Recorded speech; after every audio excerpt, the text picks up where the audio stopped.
शीर्षक असलेल्या पुस्तकाच्या प्रकाशन समारंभासाठी आज आपण इथे सर्वजण जमलो आहोत.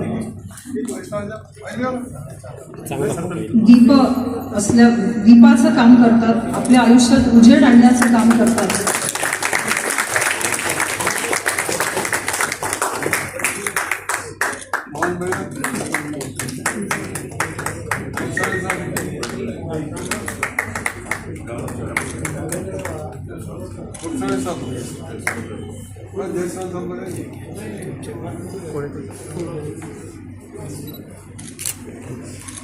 तो बड़ा उधर आ सकते हैं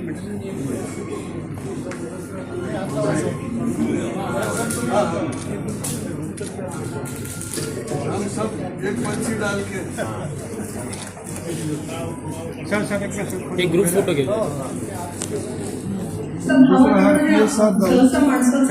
पहिलंच रिॲक्शन असतं. अनेक वेळा असं झालेलं आहे की काही विद्यार्थ्यांना अटक झाली मारामारीच्या कारणामध्ये वैद्यकीय महाविद्यालयात असताना, आणि मग आता असं वाटलं FIR पण मारवाकरांनी असं काही जुगाड केलं की त्यांना ॲम्ब्युलन्समध्ये घालून त्यांनी कॉलेजमध्ये आणि हॉस्टेलमध्ये परत आणलं. म्हणजे बाकीच्या सगळ्या गोष्टी रद्द करून घेतल्या. असा हा आगळा वेगळा माणूस होता. त्यांच्या स्मृतीला आपण वंदन करूया. सुकरे सर हे शासकीय वैद्यकीय रुग्णालय आणि महाविद्यालयामध्ये अधिष्ठाता पदावर कार्यरत आहेत. कोविड काळामध्ये त्यांचं उल्लेखनीय व्यवस्थापन आपण सगळ्यांनी पाहिलेलंच आहे. वैद्यकीय महाविद्यालयात आधुनिक सुविधांमध्ये वाढ, त्यानंतर वैद्यकीय शिक्षणाचा दर्जा वाढवण्याचं तसं काही कारण नाही.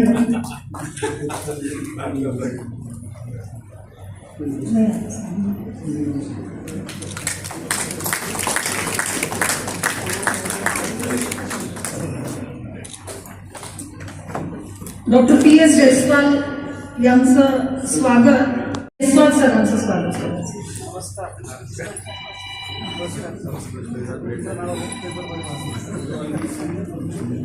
ते संभाजीनगर येथील ज्येष्ठ अस्थिरोग तज्ञ आहेत आणि अर्थातच मारवा सरांचे विद्यार्थी आहेत. लाडके विद्यार्थी डॉक्टर पुरुषोत्तम दरड सर यांचं स्वागत परभणीहून आलेले डॉक्टर मगर सर हे करतील.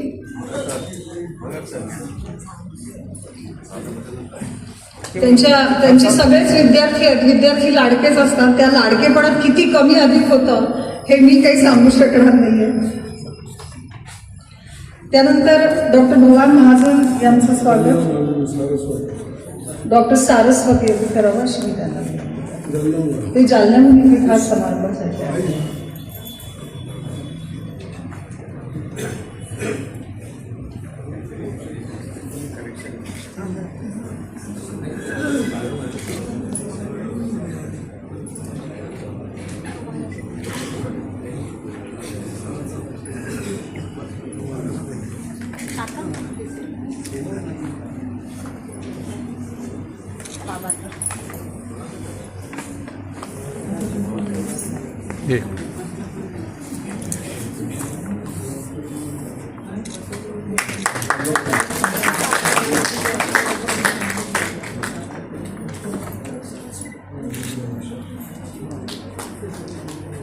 त्यानंतर संभाजीनगर येथील मारवा सरांचे लाडके विद्यार्थी डॉक्टर पुरुषोत्तम दरड सर यांचं स्वागत करण्यासाठी मी lieutenant colonel doctor Raghavendra Joshi यांना निमंत्रित करते. तेही सरांचे विद्यार्थीच आहेत. लाडके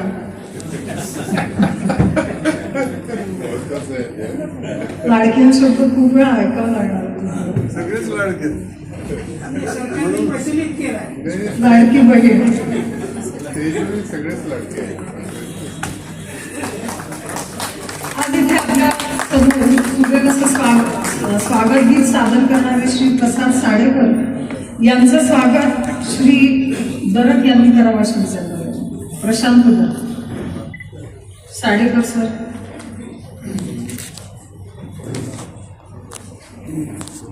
सर्जनाचं काम आहे, कारण मूळ लेखकांनी काय लिहिलं आहे पुस्तकात ते हुबेहूब दुसऱ्या भाषेत पोहोचवणं आणि खरोखर अवघड असं. आजचे यानंतर डॉक्टर अजित भागवत यांना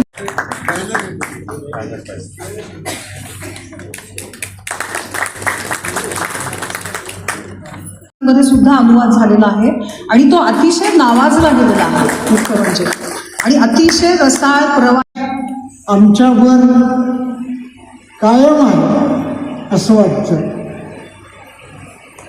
कॉलेज सुरू झाल्यानंतर या कॉलेजचे 2 आधारस्तंभ होते, डॉक्टर भागवत आणि डॉक्टर बारवा. या 2 आधारस्तंभांनी ह्या कॉलेजची इमारत इतकी भव्य केली की एक काळ असा होता की शासकीय इस्पितळामध्ये इथल्या कॉलेजच्या हॉस्पिटलचं नंबर 1 होतं. तुम्हाला काही वाटलं नाही हे ऐकून? हां, आम्ही आता सध्याचे आपले डीन इथं आहेत, यांना आवर्जून हे सांगतो की आपल्याला तो नंबर तुम्ही आम्हाला अचीव करून द्या आणि तुम्ही कराल अशी खात्री आहे मला. रोज ते कसे वेळेला येतात, रोज ते कशा पद्धतीने पेशंट पाहतात, कशा पद्धतीने त्याच्याशी बोलतात वागतात, तसं पाहणाऱ्याला आपणहूनच त्याचं ट्रेनिंग मिळत होतं आणि ते करता करता सगळी शिस्त पाळली जात होती. या लोकांना म्हणजे डॉक्टर बारवा भागवत ह्या सगळ्या लोकांना ती विशिष्ट जी लय होती वागण्याची, ठराविक वेळेला कॉलेजमध्ये येणार म्हणजे येणार, ठराविक वेळेला क्लिनिक घेणार म्हणजे घेणार आणि तुम्हाला विचारणार म्हणजे विचारणार. तर हे सगळं आमच्यावर घडत असताना आम्हाला कल्पना नव्हती की आम्हाला केवढे सुखाच्या गोष्टी कळतायत. हे जे काय आम्ही पाहिलं, जे त्यांचं पाहिजे केलं ते आमच्यावर कायमचा परिणाम गेलेला आहे आणि जाईल असं वाटतं. डॉक्टर मारवांचा सहवास आम्हाला सर्जिकल साईडला जे होते त्यांना 6-7 वर्ष होता आणि त्या माणसाचा वागणुकीची तऱ्हा ही पुस्तकातली नव्हती, तर त्याची वागणूक पुस्तकात घालावी अशी होती. त्या माणसाने इथं आम्हाला चांगल्या गोष्टी शिकवल्या आणि ठराविक पुस्तकातलं सगळं शिकवायला त्यांचा नकार असायचा. ते असं म्हणायचे की आपण किती दिवस इंग्रजी लोकांची नावं घालून ती टेस्ट काढणार, आपल्या लोकांनी आपल्या याच्या टेस्ट इथं तयार केल्या पाहिजेत आणि आपण त्या आता पाळल्या पाहिजेत. आपली गुलामी आपण कधी दूर करणार. त्यांना हिंदीचा आणि देशाचा इतका अभिमान होता की कोणी लग्नाची पत्रिका घेऊन जर त्यांच्याकडे गेलं तर ते म्हणत, अरे इंग्रजीमध्ये पत्रिका आहे, तुमचे मंत्रसुद्धा इंग्रजीत म्हणणार आहात तिथं.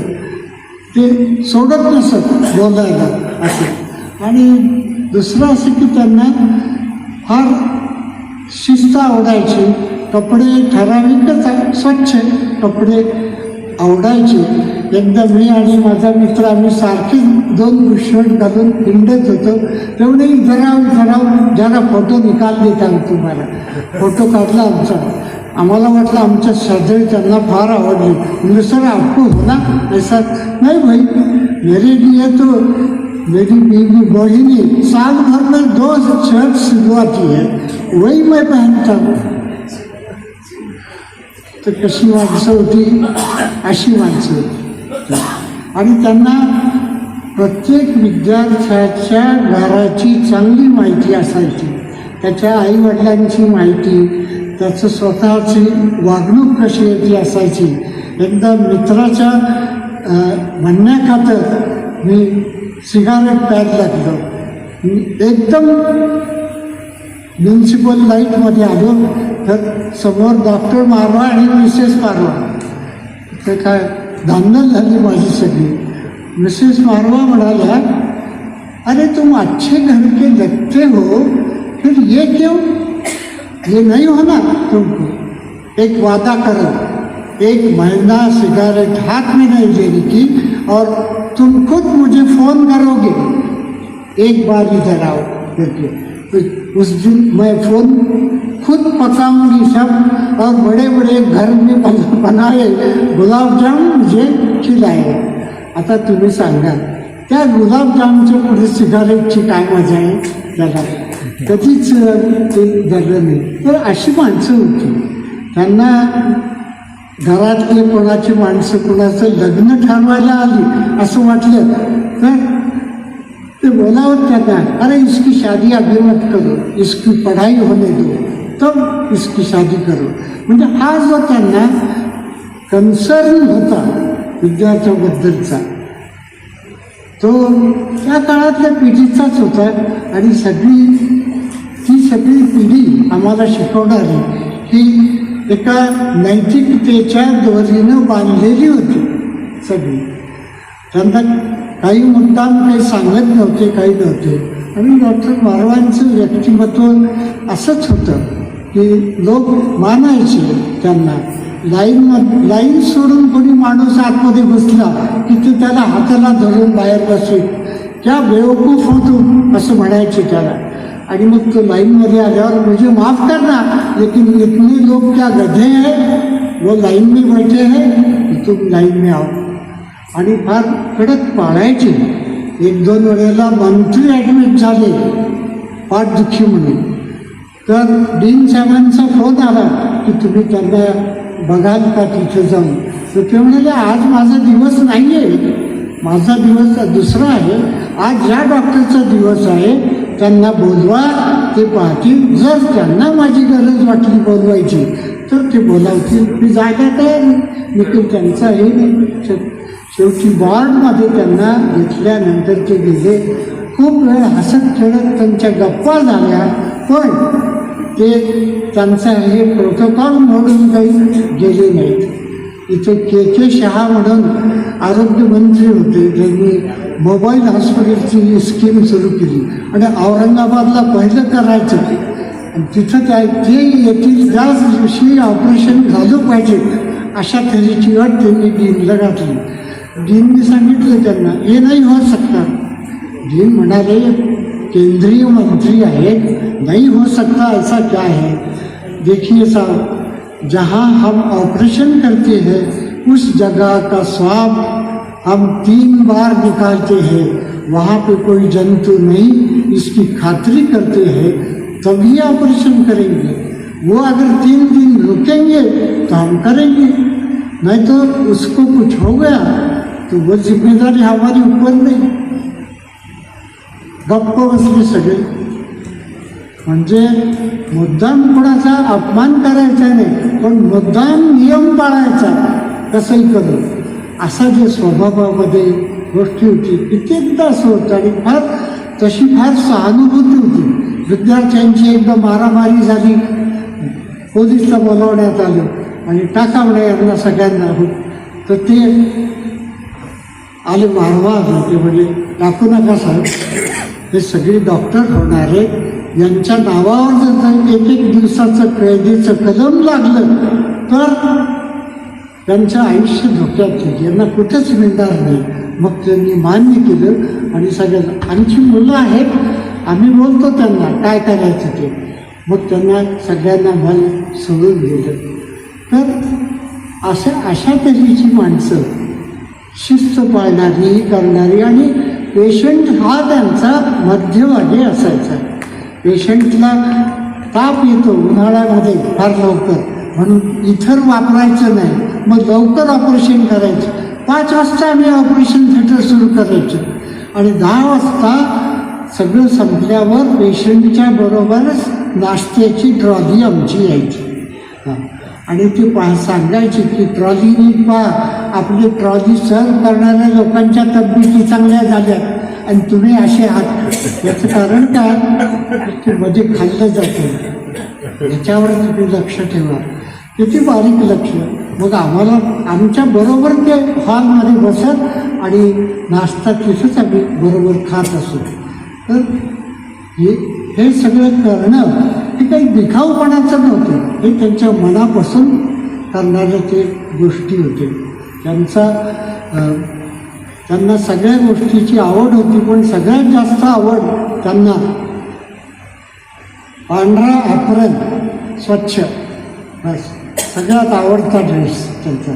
म्हणजे कोणी पाय दुखतं म्हणून गेलो, दुखसू झाली पायाला, विद्यार्थी 20 गेले हा कोल्ड है अभी, जरा कपडे ज़्यादा पहनो, कम से कम ॲप्रन पहिनो. म्हणजे तेवढ्या काळामध्ये ते तुम्हाला असा चटका दिल्याशिवाय असं काही सोडत नसेल. आणि त्यांचा विद्यार्थ्यावर प्रेमही होतं. त्या काळामध्ये 62 साली फिशपॉन्डचे कार्यक्रम व्हायचे. तर तुमचा थोडा वेळ देऊन त्यांच्याबद्दलचे फिशपॉन्ड काय करत होते मुलं आणि किती मोकळेपणाने लिहित होते हे तुम्हाला त्या ओळीवरून कळेल. त्याच्यामध्ये डॉक्टर भागवत आणि जेजुरीकर सुद्धा आहेत. त्यांच्याबद्दल सांगतो मी तुम्हाला की येथे एक मजेदार रघु जेजूची हो जोडी, म्हणजे रघुनाथ भागवत आणि जेजुरीकर यांची जोडी. एक मताने चालविती एक गाडी, एक बैलवान दादा, एक मारिशाल जोडी. तर असल्या एन्जॉय करत होते ते स्वतः सगळे लोक उठायचे आणि नाव मारवा काय सांगू त्याचं नाव विक्रम मारवा, वाघा सारखा चेहरा, नाव विक्रम मारवा, वाघा सारखा चेहरा. उभारा आकाश बोले झाला घाबरा होऊन जायचा. आडा मासाची जोडणी नित्याचाच जातो, सत्य पाहून जिकडे यमाचाही बाबू.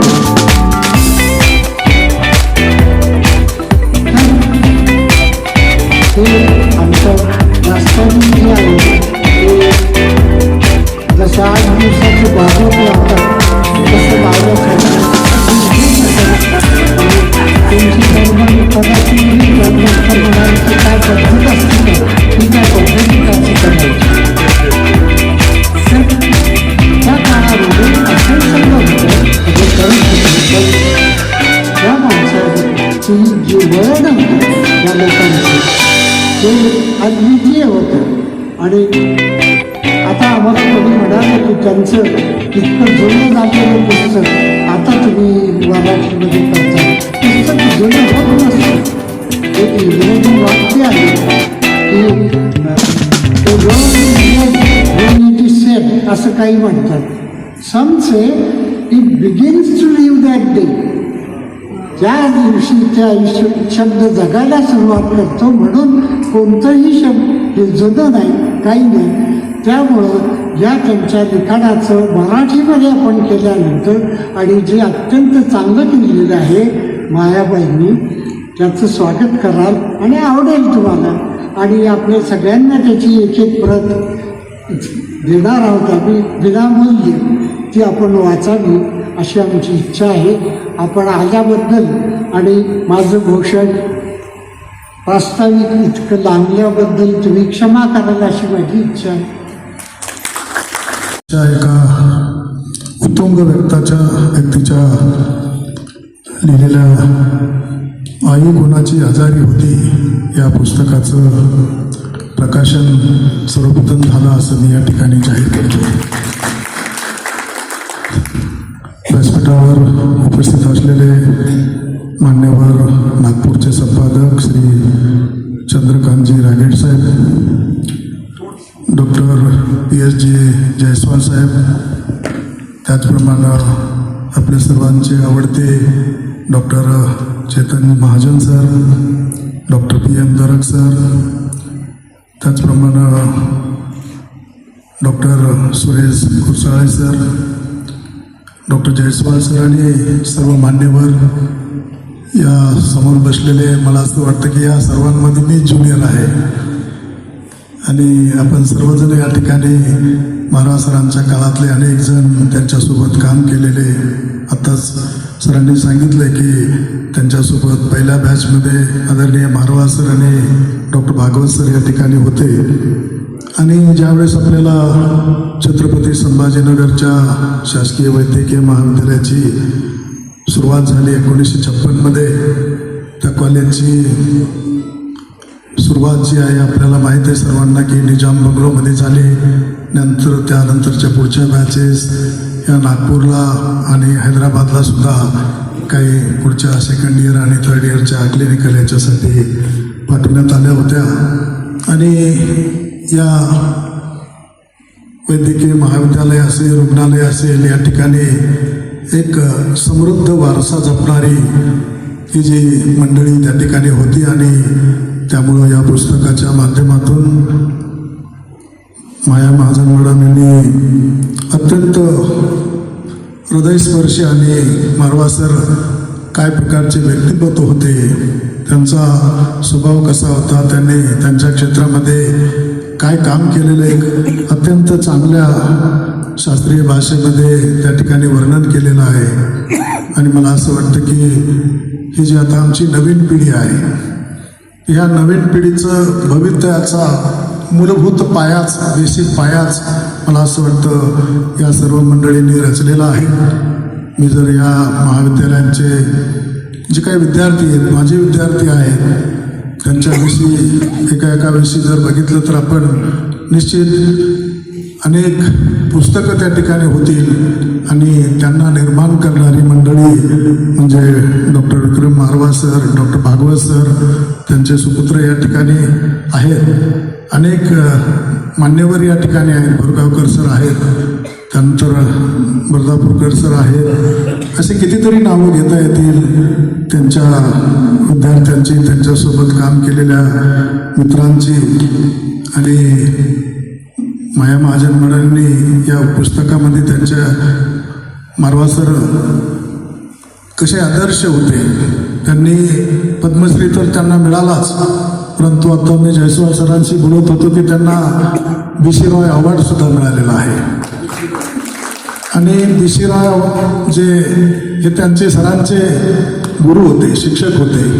आणि त्यामुळं केवळ पद्मश्री नाही तर वैद्यकीय क्षेत्रामधला सर्वात मोठा जो पुरस्कार समजला जातो तो BC रॉय अवॉर्ड, त्याचा एक फोटोसुद्धा या पुस्तकामध्ये मॅडमने हे केलेला आहे.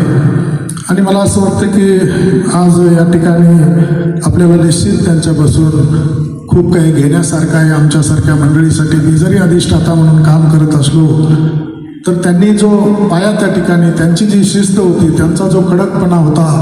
आताच रागीट सरांनी सांगितलं की आपण सर्वात जास्त डिग्री असणारे आपल्या महाराष्ट्रातले सुपुत्र कोण जर तर ते डॉक्टर श्रीकांत जिचकार आहे. पण त्यांनी कशी शिस्तीचं गरज आहे.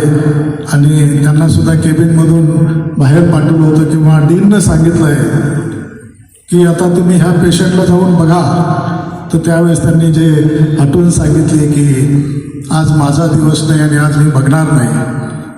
परिस्थिती त्यावेळेस तशी होती. आता मी अधिष्ठाता म्हणून काम करतोय, त्यामुळे परिस्थिती तशी राहिलेली नाही. मारवा सर तर आतीलच त्या ठिकाणी, अधिष्ठाता राहील का नाही याची गॅरंटी नाही. तर त्यामुळं निश्चित दिवस बदललेले आहे. आज आमच्याकडं सर्व चेतन महाजन सर आले होते. मी सरांचा खूप खूप आभारी आहे की मी केवळ पदानं आपल्यापेक्षा थोडासा कुडा असेल, परंतु एवढ्या मोठ्या व्यक्तिमत्वाचं पुस्तक प्रकाशन करण्याची संधी मला दिली. त्याबद्दल आपला आणि महाजन कुटुंबियांचं सर्वांचं मनापासून धन्यवाद देतो. आदरणीय डॉक्टर छाया महाजन मॅडम माझ्या ह्या 11वी 12वीच्या शिक्षिका आहेत. आणि त्यामुळं माझ्या जडघडीमध्ये जसं मॅडमचाही खूप मोठा वाटा आहे. मी 11वी 12वीला देवगिरीला होतो आणि मॅडम त्यावेळेस आम्हाला त्या ठिकाणी शिकवायला होत्या. मला असं वाटतं की हेच शिक्षकांचं मोठंपण आहे की त्यांनी जे शिक्षण आम्हाला दिलं आहे, मग ते 11वी 12वीचं असो, MBBSचं वैद्यकीय शिक्षण असो, किंवा परवा माझे एक शिंदे सर नावाचे शालेय जीवनातले शिक्षक आले होते भेटण्यासाठी. तर मला असं वाटतं की ही त्यांच्या ज्ञानाची शिदोरी आहे आणि त्याच्यामुळंच आपण इथपर्यंत घडलेलो आहे आणि तीच शिदोरी आदरणीय विक्रम मारवा सरांनी आपल्या सगळ्यांना दिली आहे, आमच्यासारख्यांना दिली आहे. अनेक लोक या ठिकाणी आम्हाला भेटायला येतात अधिष्ठाता म्हणून, म्हणा एक वैद्यकीय शिक्षक म्हणून. तर ह्याच आठवणी ते सांगतात की सर राऊंडला जर गेले निघाले तरी सुद्धा बाकीचे सर्व डॉक्टरसुद्धा वार्डमध्ये जायचे. त्या काळातले बाकीचे शिक्षक या ठिकाणी आहे. सर या ठिकाणी विभाग प्रमुख होते ऑर्थोपेडिक्स विभागाचे, परंतु नागपूरला गेल्यानंतर ते डीन झाले. अनेक लोक या ठिकाणी मोठी मंडळी आहे ज्याच्यामध्ये डॉक्टर चोबे सरांचं नाव घेतलं. चोबे सर सुद्धा या ठिकाणी काही दिवसासाठी काही वर्षासाठी डीन म्हणून होते. आणि म्हणून मला असं वाटतं की या संस्थेचा जो नावलौकिक झालेला आहे तो नावलौकिक, मला असं वाटतं की या ठिकाणी अनेक गुणवंत विद्यार्थी, त्यामुळंच आमचा बेस पक्का आहे. आणि तो बेस पक्का असल्यामुळंच मला असं वाटतं की या संस्थेचं जे काही 4-5 संस्था महाराष्ट्रामधले जुन्या आहेत, 70 वर्षापेक्षा जुन्या आहेत, नावाजलेल्या आहेत, आज मला अभिमानानं सांगावं असं वाटतं की त्यांनी उभा केलेला हा जो पाया आहे तो आणखी मजबूत करण्याचं, उंचीवर नेण्याचं काम आम्ही आता, मी आणि माझी सर्व टीम या ठिकाणी करत आहोत. आपल्याला नवल वाटेल मी जे बोलतो त्याच्यावर, की आता महाराष्ट्रामधल्या ज्या 4 अग्रगण्य संस्था आहेत, BJ medical college Pune, JJ रुग्णालय आणि grand government medical college Mumbai, त्यानंतर नागपूरचं मेडिकल कॉलेज, अशाने छत्रपती संभाजीनगरचं मेडिकल कॉलेज. तर या 4ही महाविद्यालयामध्ये सध्याची परिस्थिती अशी आहे की रुग्णसेवेमध्ये आणि वैद्यकीय शिक्षणामध्ये छत्रपती संभाजीनगरचं कॉलेज जर एखादा सर्व केलं तर पहिला नंबर यायला सुद्धा हरकत नाही. कारण आपल्याकडं स्टेट कॅन्सर हॉस्पिटल आहे 300 खाटाचं, जे पूर्वी नव्हतं. सुपर स्पेशालिटी हॉस्पिटल 8 ब्रँचेस त्याच्यामध्ये आहे. CBTS आहे, कार्डिओलॉजी आहे, प्लास्टिक सर्जरी आहे, न्यूरो सर्जरी आहे, न्यूरोलॉजी आहे आणि न्यूनेटॉलॉजी सुद्धा आहे. आणि मला वाटतं की सुपर स्पेशालिटीचे 7 कोर्सेस आपल्या संस्थेमध्ये सुरू आहेत. तर हे सर्व सुरू करण्यामागं आदरणीय मारवा सरांसारख्या उत्तुंग व्यक्तिमत्वाचं फार मोठं योगदान आहे असं मला अभिमानानं सांगावं असं वाटतं. आणि त्यांनी जी दिलेली शिकवण आहे ती निश्चितच पुढे नेण्याचं काम माझ्यातर्फे, माझ्या प्रशासनातर्फे, आमच्या सर्व वैद्यकीय महाविद्यालयाच्या टीम मार्फत केल्या जाईल. त्यांचं नाव कुठे या ठिकाणी कमी होणार नाही अशी आम्ही या ठिकाणी काम करू. आणि त्यांच्या शिक्षण जो आम्हाला मार्गदर्शन केलेलं आहे, मदत केलेली आहे, तर त्याचं निश्चितच या महाविद्यालयाच्या जनगणनेमध्ये UGचे विद्यार्थी असतील, PGचे असतील, सुपर स्पेशालिटी विद्यार्थी असतील, ते नक्कीच चांगलं योगदान देतील अशी मी आपल्याला ग्वाही देतो आणि थांबतो. जय हिंद, जय महाराष्ट्र. धन्यवाद sir. We are all proud students of Government Medical College Aurangabad, our alma mater. सरांनी सांगितलं तसं आपली जी पायाभूत शिक्षणाची जी म्हणजे बेस जो आहे तो पक्का करण्यामध्ये गुरुजनांचं योगदान असतंच. माझ्या पुढे इथे माझे अनेक गुरुजन बसलेले आहेत. डॉक्टर बोरगावकर सर आहेत, डॉक्टर RB भागवत सरांची तर आम्हाला नेहमीच आठवण येते. त्यानंतर बन्सल मॅडम आहेत. ह्या सगळ्या गुरुजनांनी आमचा पाया पक्का केला म्हणून आपण पुढे जाऊ शकलो आणि त्यांचं ऋण हे नेहमी कायम आपल्यावर असतंच. यानंतर आपण पुस्तकावर भाष्य करण्यासाठी छत्रपती संभाजीनगर येथील प्रसिद्ध हृदयरोगतज्ञ डॉक्टर अजित भागवत यांना विनंती करणार आहोत. अनेकांनी आपली हृदय सर्वांचा आणि आमचा खूप जवळचा संबंध आला. ते माझ्या वडिलांचे सहकारी होते. ते माझे मित्र आणि मैत्रीण अन्नू आणि संजय यांचे पप्पा होते. मिसेस मारवा या माझ्या आईच्या खूप जवळच्या दोघी चांगल्या मैत्रिणी होत्या. त्या काळात त्यांनी आपल्या औरंगाबादमधले सगळे मॅटिनी पिक्चर बघितले असतील याची मला खात्री आहे. बरोबर. तर मी ज्या डॉक्टर आज तुम्ही सगळे इथे जमलेले आहात, मंगळवारी सकाळी 10 वाजता जेव्हा एवढी गर्दी होते तेव्हा हे सगळे डॉक्टर मारवांचे निस्सीम चाहते आहेत. याबद्दल काहीच शंका उरत नाही.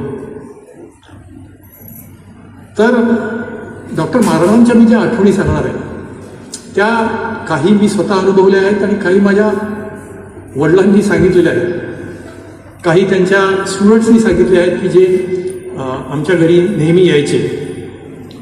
त्याच्यावरनं एक गोष्ट लक्षात येते की ते खूपच एक चतुरस्त्र असं व्यक्तिमत्व होतं.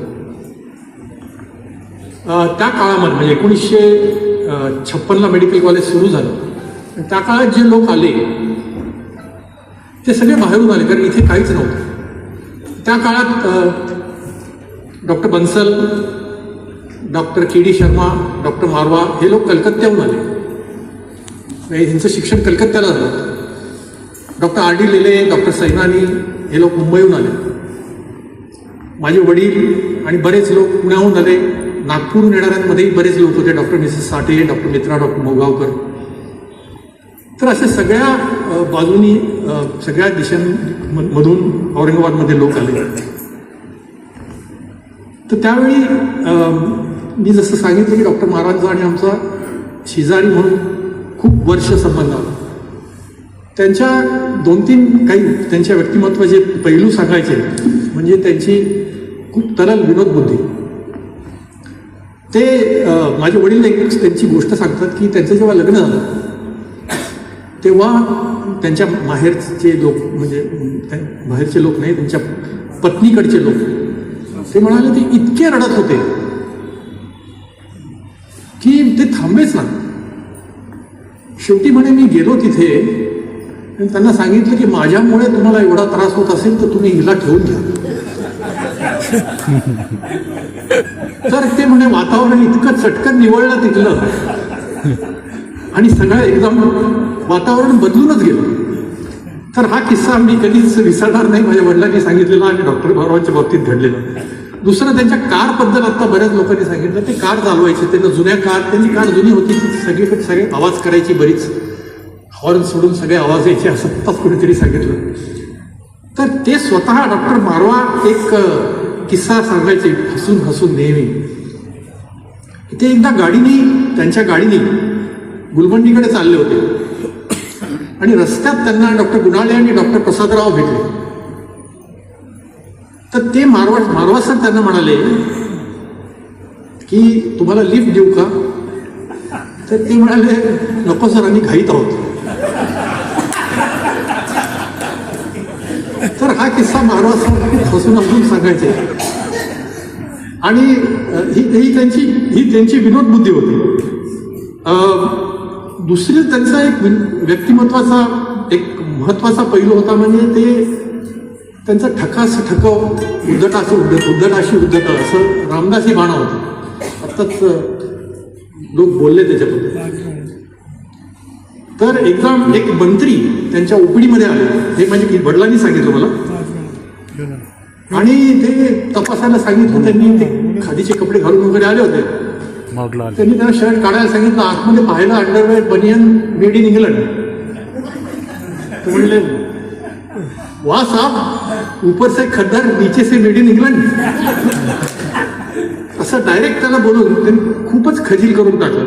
आता अशा पद्धतीचं इंटरॅक्शन आज तुम्ही इमॅजिन नाही करू शकत, पण त्या काळात तेवढ्या वकूफ असलेले हे लोक होते आणि ते हे या गोष्टी बोलू शकायचे. एक अगदी लहानपणची मी आठवण सांगतो. माझा लहान भाऊ होता, तो 5-6 वर्षाचा असेल. आम्ही कॉलनीमध्ये ते खेळत होते सगळे. तर तो शिवाजी खेळ खेळत होते ते. तर माझ्या भावानी डॉक्टर मारवा त्यांच्या गॅलरीमध्ये उभं राहून संध्याकाळी चहा पित होते. तर माझा भाऊ एकदम खेळता खेळता त्याच्या मित्रांना म्हणाला, अरे तो शिवाजी होता त्या खेळात, अरे जरा टाइम प्लीज, शिवाजीला शू आली.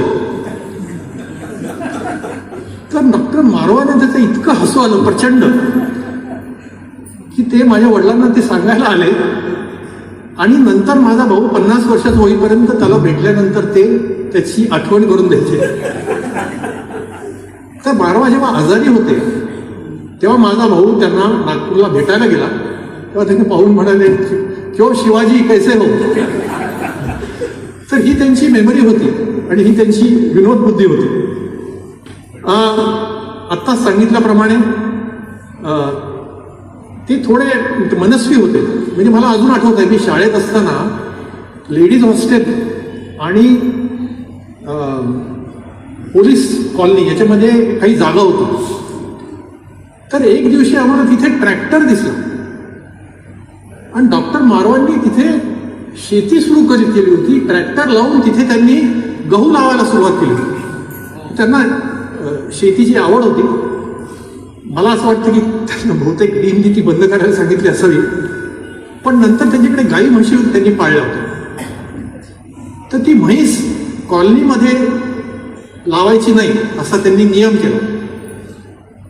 तर दुसऱ्या दिवशी आम्ही बघितलं, आमच्या मागेच ती जागा होती, की खुंटी बाहेरच्या बाजूला लावली होती भिंतीच्या आणि म्हैस आत होती.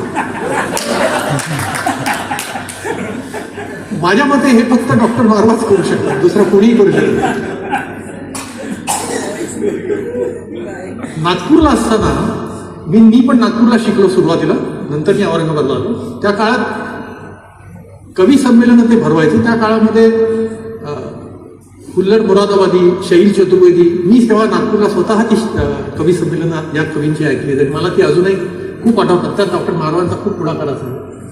ते वॉर्ड नंबर 3 मध्ये दरवर्षी पोलिओच्या मुलांसाठी एक मेळ्यासारखं करायचं. त्यामुळे आम्हाला लहान मुलांना त्याचं फार मजा वाटायची. तिथे ते लॉरेल हार्डीचे सिनेमे दाखवायचे, तिथे खायला प्यायला असायचे, तिथे बरीच मजा असायची. पण हे ते दरवर्षी करायचं, हे मला अजून आठवतं. तर आता मी आठवणी अजूनही सांगू शकेन, पण मी एवढ्या थोड्या आठवणी सांगतो, याच्यावरून तुम्हाला कळेल की ते कसं व्यक्तिमत्व होतं. या प्रसंगी या चतुरस्र व्यक्तिमत्वाला आणि त्यांच्या स्मृतींना माझं अभिवादन करून मी माझे 2 शब्द संपवतो. धन्यवाद.